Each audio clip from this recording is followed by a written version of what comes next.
Satreskrim Pak Ibtu Badruddin Hidayat, monggo di depan, ditunggu di sampingnya Pak Lutfi, monggo saya persilakan.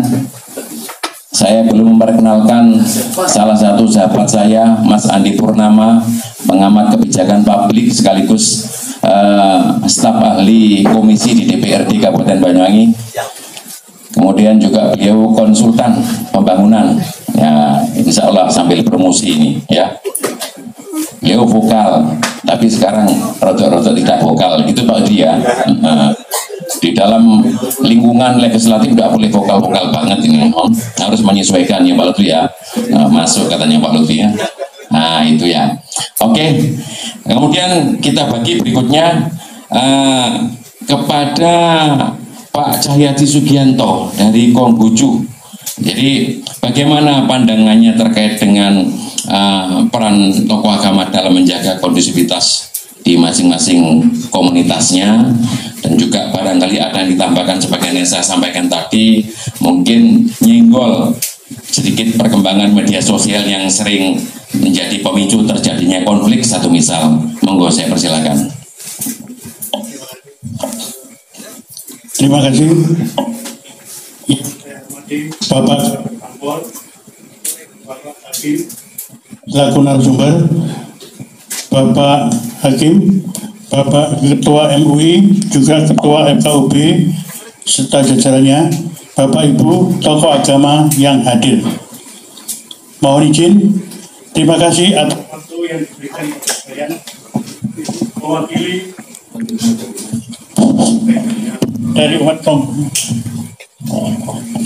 dari umat Konghucu. Jika kami lihat pandangan kondusivitas di Banyuwangi serta perkembangan medsos menanggapi perkembangan politik dan sara radikalisme, kita semua perlu bersatu untuk duduk bareng mencari solusi yang terbaik. Peran Pemda Banyuwangi dalam menjaga kondusivitas keamanan di Banyuwangi sudah cukup baik.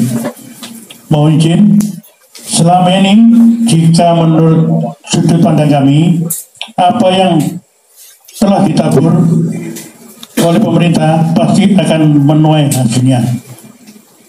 Kerjasama Pemda, Polkompimda, FKUB, tokoh masyarakat di Banyuwangi sudah cukup baik, pasti akan membuahkan hasil yang baik pula.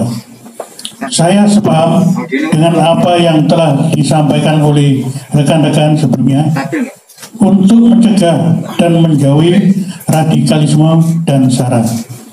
Saya sangat mendukung masukan yang baik untuk kerukunan, keguyuban, kemajuan seluruh umat di Indonesia.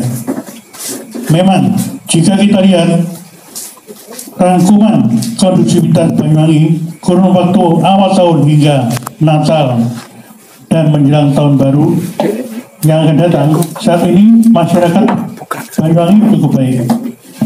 Memang menurut pandangan kami, masyarakat Banyuwangi walau terdiri dari banyak suku, bahasa, etnis, agama, memang sejak dulu selalu rukun dan guyup. Tapi namanya gesekan, masalah suatu saat pasti akan terjadi. Walau kami yakin semua masalah pasti bisa diselesaikan. Jadi saran kami agar Banyuwangi tetap tentram, masalah itu kita harus selesaikan dengan baik-baik. Maka kita harus menyelesaikan dengan kepala dingin, duduk bersama dengan mengedepankan PBNU, yaitu Pancasila, Bhinneka Tunggal Ika, NKRI, dan Undang-Undang Dasar 45. Luar biasa. Ya, PBNU ini istimewa ini, ya harus dikedepankan ini. Terima kasih Pak Jayadi. Jadi sudah mewakili pandangannya dari pihak Konghucu, dan kemudian segera kita geser kepada Pak Yos Miatna, monggo dari Katolik. Ini lengkap semua ini, istimewa ini Pak Wakasat Reskrim, malam istimewa ini. Enggak, terima kasih. Saya ini dari Gereja Katolik. mau melihat peristiwa yang terjadi tahun yang lalu tentang kerukunan agama di wilayah kita terutama. Memang kadang-kadang kita ini perlu berterima kasih pada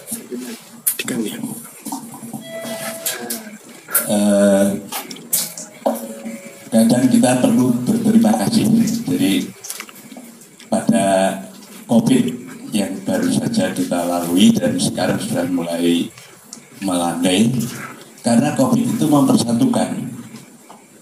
Dengan adanya COVID itu kehidupan beragama menjadi ya, antar umat beragama rukun-rukun, baik itu dari Muslim, dari Buddha, dari Hindu, mereka gotong royong membantu satu dengan yang lain, tidak memandang agama. Demikian juga dalam kegiatan intern beragama. Rasanya ketika ada musuh yang bernama COVID, itu umat semakin sadar beriman, semakin perlu Tuhan yang tadinya ya enggan berdoa, enggan berhubungan dengan pemuka agama, enggan mempelajari tentang kitab suci. Setelah melihat kanan kiri, setelah mendengar setiap pagi ada pengumuman dari masjid, juga dengar raungan ambulan, lalu mereka menjadi sadar perlu Tuhan pada saat itu. Nah ini kita juga perlu berterima kasih sebenarnya pada COVID. Mungkin memang sudah didesain demikian oleh Yang Kuasa sehingga kita disadarkan. Kita ingat pada yang mengalami beberapa zaman PKI. Ketika ada musuh yang sama PKI, maka kehidupan kerukunan umat beragama itu tampak. Baik itu pemuda dari NU, Ansor, dari PNI, dari pemuda Katolik, pemuda Kristen, semuanya bergerak bersama-sama untuk melawan PKI. Dengan pengalaman seperti itu, kita menyadari bahwa kita perlu satu dengan yang lain, menyadari bahwa kita saling membutuhkan. Untuk itu pengalaman yang telah kita lalui baik itu pada PKI maupun COVID hendaknya menjadi pelajaran bagi kita bahwa kita perlu bersatu padu melawan musuh kita. Siap. Tepuk tangan buat Pak Yos. Jadi pada intinya apapun itu masalahnya, termasuk COVID yang bukan main itu menghantui masyarakat saat itu kemarin tahun lalu, ternyata justru hikmahnya lebih besar menjadi perekat antar umat beragama ini ya. Oke, kita lanjut langsung kepada Pak Tommy dari Protestan ya. Pak Mak. Ya, monggo, Pendeta Tommy Kalanya. Shalom, salam sejahtera dalam kasih Tuhan. Selamat malam semuanya. Saya mewakili Bamak. Salam dari Ketua Umum Bamak, Bapak Pendeta Anang yang berhalangan hari ini. Saya sebagai Ketua 1 mewakili beliau.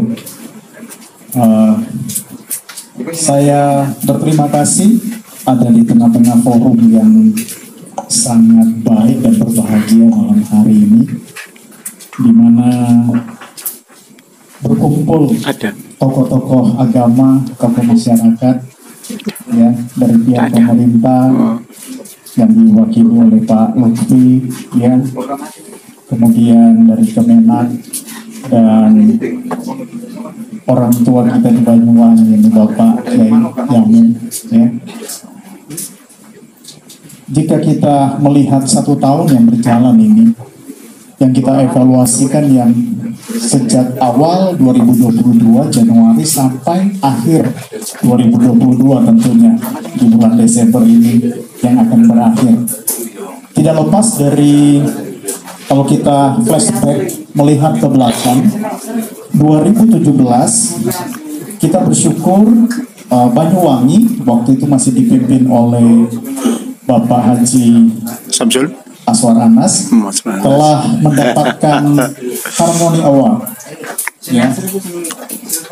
Dan kita tidak pernah menyangka bahwa tahun 2019 kemudian kita dihantam dengan COVID yang bukan hanya Indonesia, tetapi 2/3 dunia, bahkan ada yang berkata ya sudah seluruh dunia, sebab semua benua mengalami hal itu.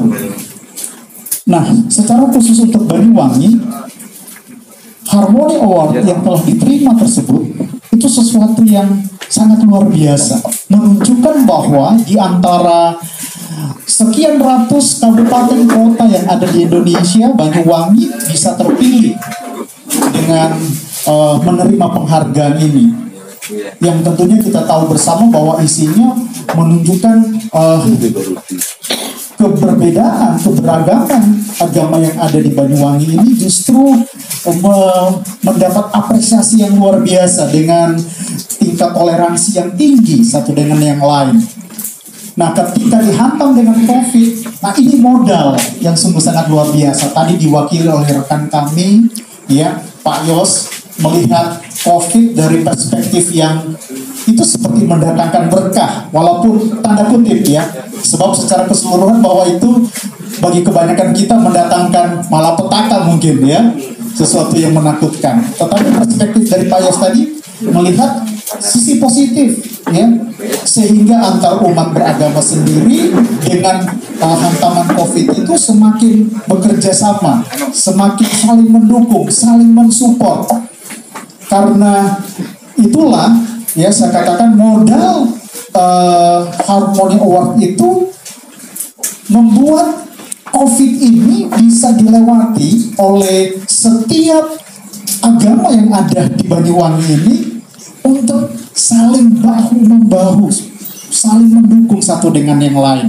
Nah, 2021 pertengahan sudah mulai melandai. Ketika memasuki 2022 semakin baik. Kita bersyukur kemudian pemerintah pusat dan kemudian dilanjutkan oleh pemerintah daerah memberikan kesempatan, memberikan ruang kepada setiap agama yang ada untuk bisa beribadah secara onsite. Ya, yang tadinya online dibatasi yang dari mulai PPKM 4, 3, 2, 1 gitu ya. Nah, jadi kami sebagai tokoh agama bersyukur untuk itu. Ya. Dan di Banyuwangi khususnya ketika menghadapi keadaan yang melandai ini, ya sedikit disinggung tadi dari salah satu rekan, ya ada euforia, ya yang tadinya mungkin terhimpit, tertekan, seperti terintimidasi dengan COVID merasa merdeka, ya menjadi freedom, ya ada kebebasan, ya. Nah, kami berharap bahwa hal ini jangan sampai merusak harmoni dari setiap kita, ya setiap agama yang ada di Banyuwangi ini. Nah, yang saya lihat begini ya, luar biasanya bahwa sinergitas antara sesama pemeluk agama dengan tokoh-tokoh top leader yang ada di atasnya yang mewakili setiap agama-agama yang ada cukup baik. Walaupun tidak bisa dipungkiri ada 1-2 hal yang sempat terjadi beberapa waktu yang lalu yang sempat juga terekspos di masyarakat, tapi ternyata juga bisa diselesaikan dengan cara diskusi, dialog yang baik, ya, yang melibatkan tokoh-tokoh agama. Nah, kemarin ini mungkin yang di penghujung 2022 kami berterima kasih kepada pemerintah daerah Pemkab ya yang memfasilitasi kami umat Kristen se-Banyuwangi bisa mengadakan Natal bersama di Gedung Wanita ya. Itu sesuatu yang sangat luar biasa yang kami tidak dapatkan sejak masa COVID dan waktu-waktu sebelumnya ya. Dan ketika Pemkab memfasilitasi itu kami pergunakan dengan baik ya, kami pergunakan dengan baik. Walaupun memang keinginan kami waktu itu mengharapkan ada 1.000 umat Kristen bisa bersama-sama mewakili umat-umat Kristen yang lain di wilayah Banyuwangi untuk Natal bersama, tetapi ada pembatasan, masih ada pembatasan ya, hanya 400 sampai 450 yang bisa menghadiri. Tetapi dengan dihadiri oleh Ibu Bupati dengan beberapa unsur pemerintah yang lain, yang hadir itu dari mewakili Danlanal, kemudian Kodim, ya, Polres, ya, bisa hadir, ya, untuk Pemkab sendiri dihadiri oleh Ibu Bupati. Jadi kami sangat mengapresiasi itu.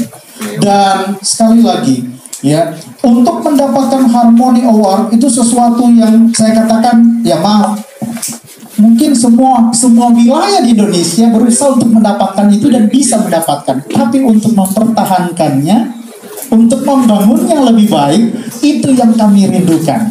Supaya ke depan Banyuwangi yang sudah baik ini menjadi lebih baik. Ya, demikian. Ya, aplaus atas raihan Harmony Award dan harus dipertahankan ini ya. Oke, selanjutnya kita berikan waktu kepada Pak Kiai. Kami persilakan.